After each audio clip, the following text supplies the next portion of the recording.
আমি আছি হবিগঞ্জের শায়েস্তাগঞ্জ উপজেলা পরিষদের মাঠে, যেখানে আজ কিছুক্ষণের মধ্যেই বিএনপির চেয়ারপারসন তারেক রহমান কিন্তু এখানে জনসভায় উপস্থিত হবেন।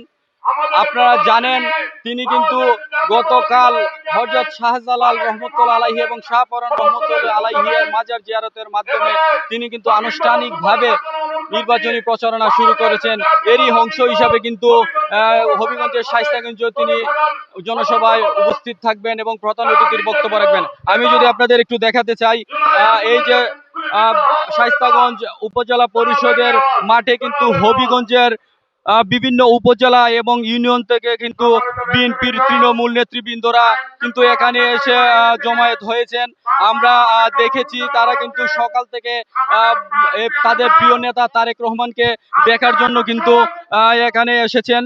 আমরা আপনাদের জানাতে চাই, এখানে কিন্তু আইন শৃঙ্খলা যে পরিস্থিতি রয়েছে সেটা কিন্তু কঠোর অবস্থানে রয়েছেন আইন শৃঙ্খলা বাহিনী।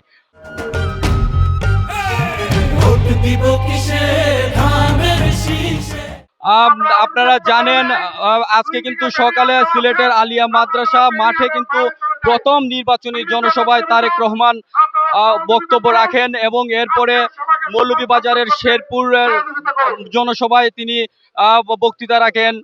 এখন কিন্তু আমরা জানতে পেরেছি তিনি কিন্তু হবিগঞ্জের উদ্দেশ্যে রওনা হয়েছেন এবং কিছুক্ষণের মধ্যেই তিনি এই সভাস্থলে এসে পৌঁছাবেন। আমরা জানাতে চাই হবিগঞ্জের 4টি আসনের বিএনপি মনোনীত এমপি প্রার্থীরা কিন্তু এখানে উপস্থিত হয়েছেন।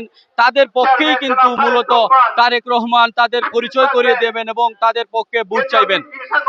আমরা জানাতে চাই যে হবিগঞ্জের যে তৃণমূলের এবং বিএনপির যে নেতাকর্মীরা রয়েছেন তারা কিন্তু উচ্ছ্বসিত, তারা ব্যাপক উৎসাহ উদ্দীপনা নিয়ে কিন্তু অধীর অপেক্ষায় রয়েছেন তাদের প্রিয় নেতাকে তারা বরণ করে নেবেন এবং নিজের চোখে এক নজর দেখার জন্য তারা কিন্তু অধীর আগ্রহে অপেক্ষা করছেন।